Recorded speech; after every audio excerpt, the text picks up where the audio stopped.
Well, I pulled off the road just a little so that I could set up the camera. It's a bit crooked, but there we go. So I'm on my way back. I'm doing my job of Sunday driver, which I always call it, as it's Sunday. What I usually do is I usually take all of the family to church. I drop them off there.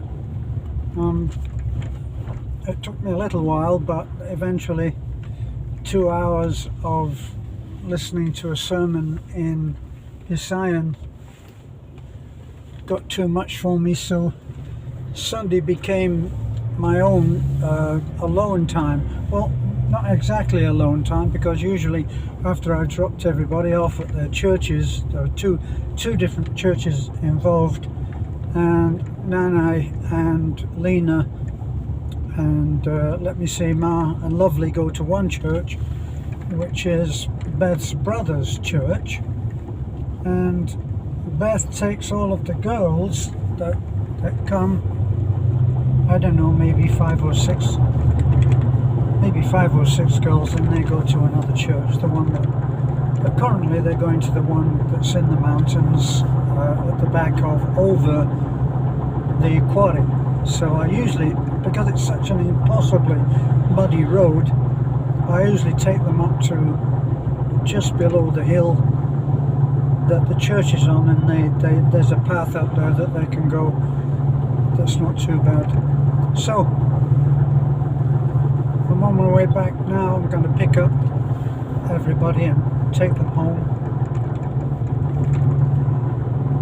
So what brings me on to chat about is how I made a post that and put it on Facebook, and I used a couple of pictures of me with my motorcycle, which is presently my solitary pleasure, because it didn't turn out to be a great motorcycle for taking a passenger, because it's more of the forward-leaning position with a kind of compromised clip-ons for those who ride bikes.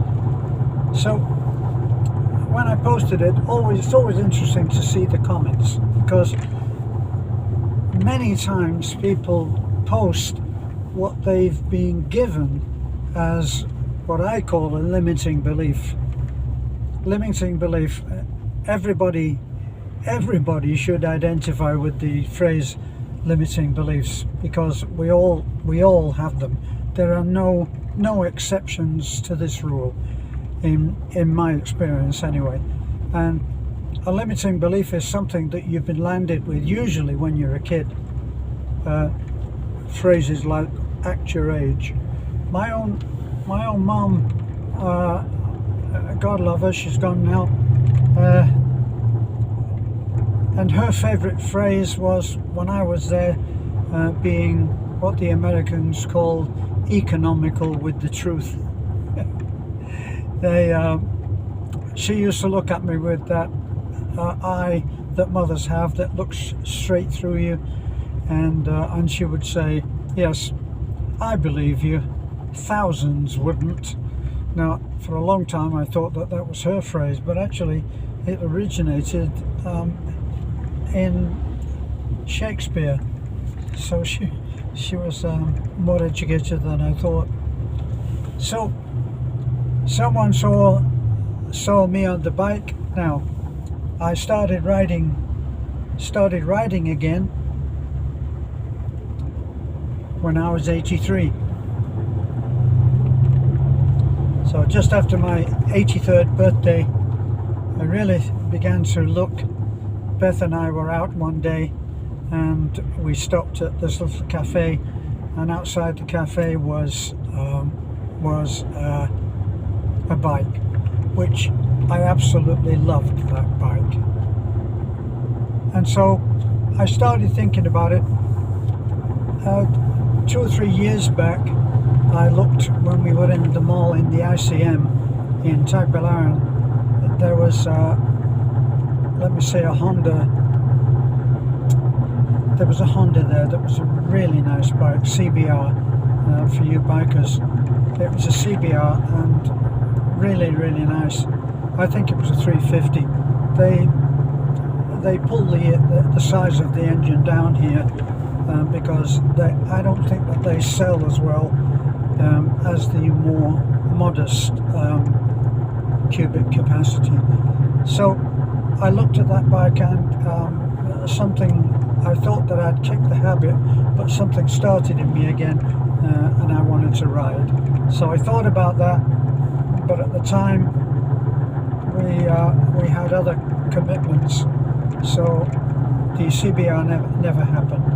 Well, then I happened upon this bike at the cafe, and I talked to the young man who had it, and that started me off, and I finally found the bike that I now have on finance, and that's what made it possible.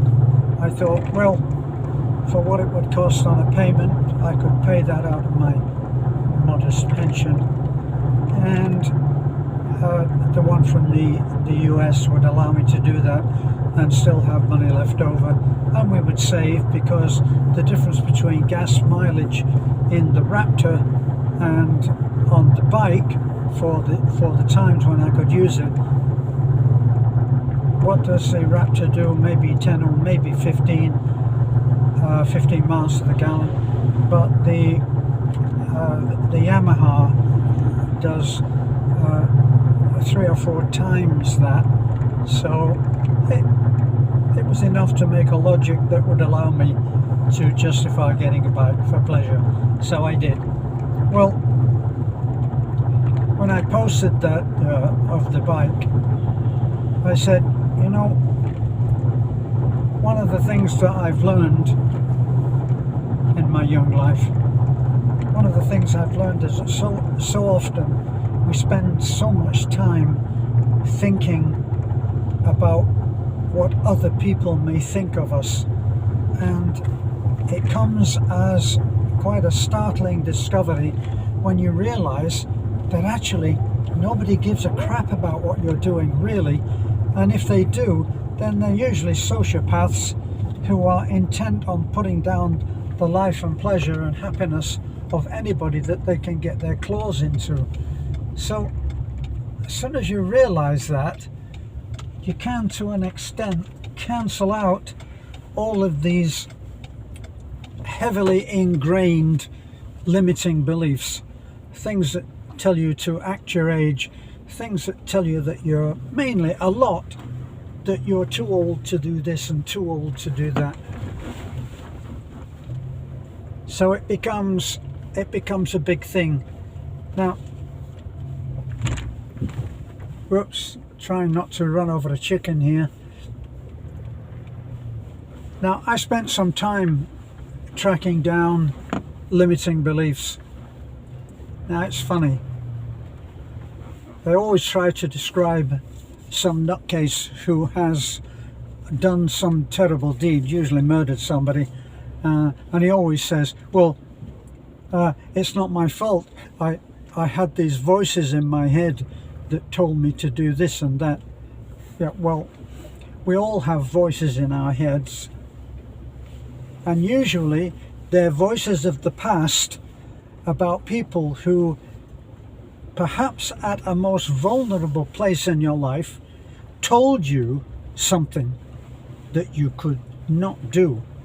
Limiting beliefs, a belief that you hold that is limiting you in what you are able to do right now. Now, if you had the kind of parents that I had, who may be very well intentioned, but tell you things which will just not allow you to reach your full potential. And so someone said to me, a regular subscriber, no criticism intended, but Alan said, I quit riding at 78. And my response to that was, I started riding at 83. And his response to that, his reply to that was, my advice is stick to the Raptor, which is what I'm driving now. So if I were to take that to heart, then what would I do? I've now got a bike that I'm paying for on finance for another 6 or 7 months. What would I do? Alan, tell me what to do next. You see the nonsense of it? You cannot do what other people keep telling you to do. Whenever you seek advice from someone, you place yourself in his hands, in her hands, whoever. You must get to the point in your life, surely, where you make up your own mind, and then you stand by the decision. And if you fall on your ass because you did that on your own, well, you get up and you try again. What did Sylvester Stallone in one of his Rocky movies, when he's all done and he now has a grown-up son, and he has a conversation with that grown-up son outside of the restaurant that he now has called Rocky's. So he's talking to his son, and his son is blaming him for his failures. Let this man go by. He's riding a bike. He's riding a bike in mud. Not an easy one. So Rocky advises his son, I didn't bring you up that way. You're quitting. You let somebody else put you down. I watched when you stood there and took it from your employer, and that's not you. I didn't bring you up that way.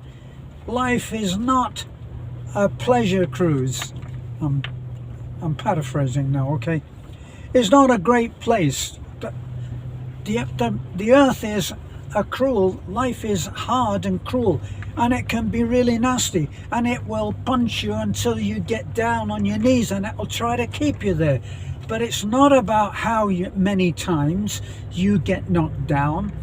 It's about how many times you get up. So the formula is, if you get knocked down 7 times, you get back up 8. Now, it's not easy when you're concerned about whether someone is going to think badly of you. It's not easy to ignore that if you have these limiting beliefs in place.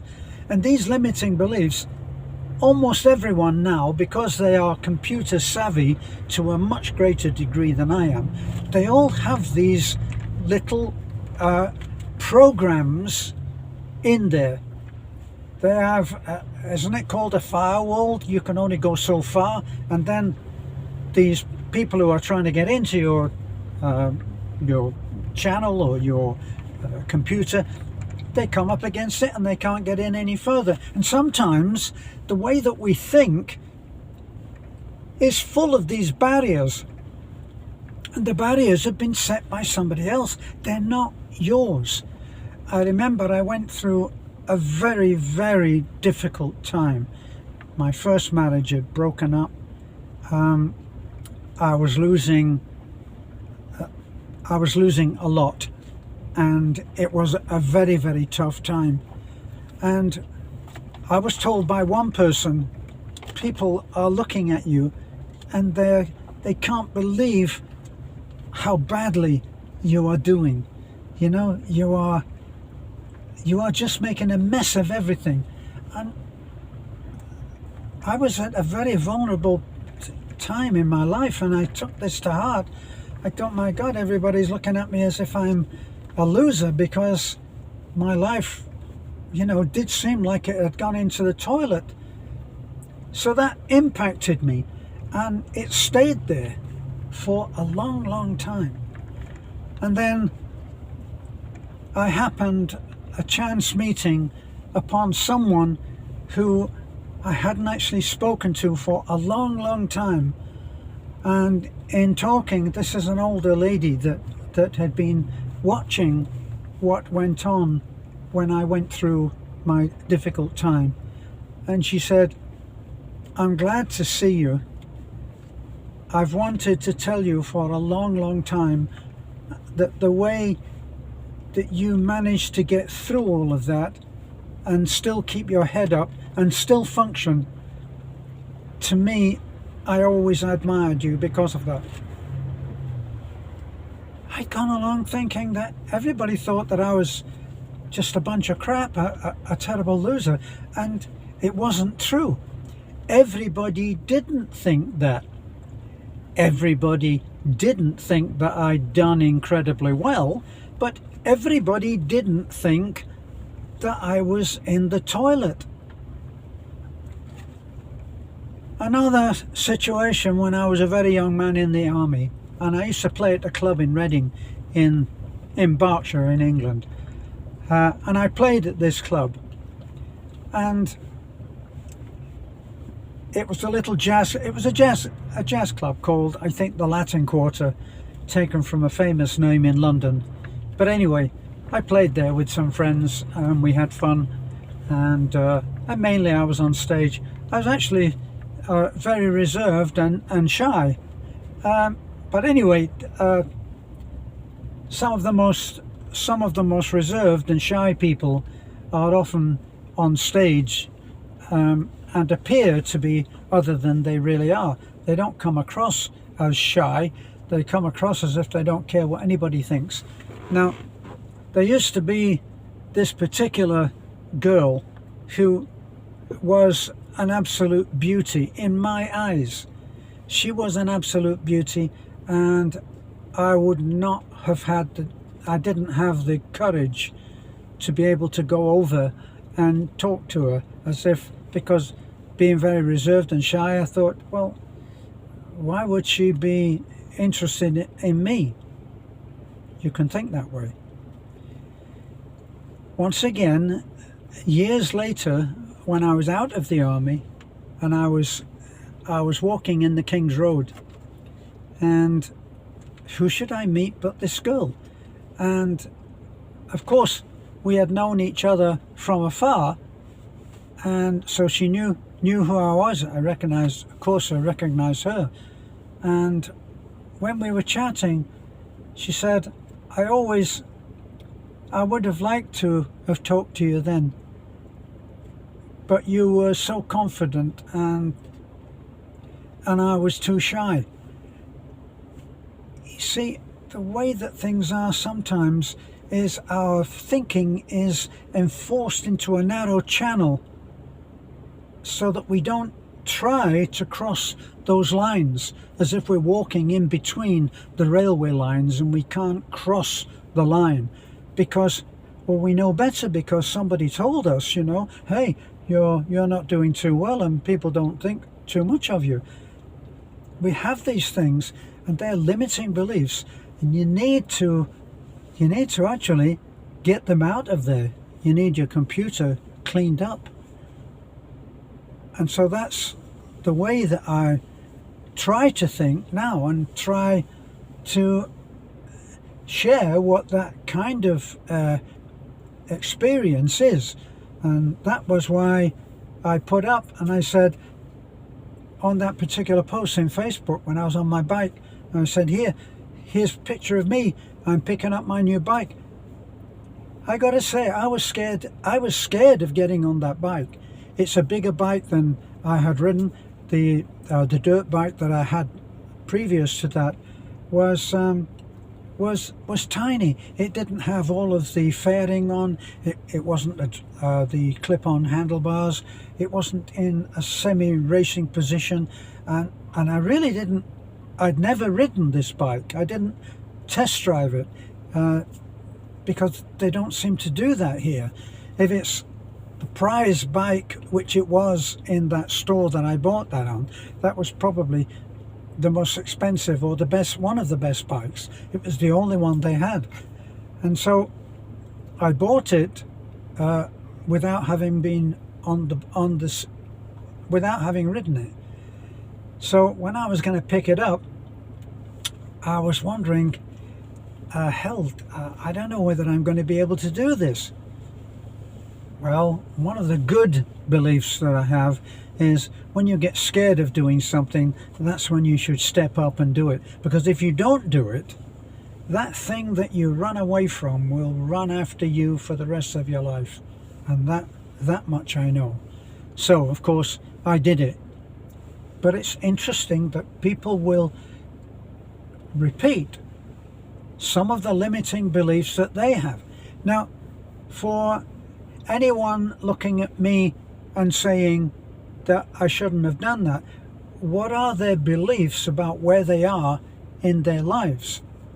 I spoke to one person in Florida and he said, you know, I was doing just great until I was 70. He said, and then everything started to fall apart. And now here are my lovely charges who are coming up and I have to take them home. So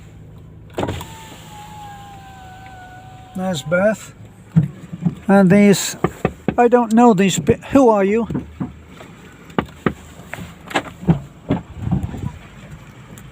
So that's my little joke that I do every time. I will close now, shut my mouth. There's a limiting belief, you talk too much. How about that one? Bye for now.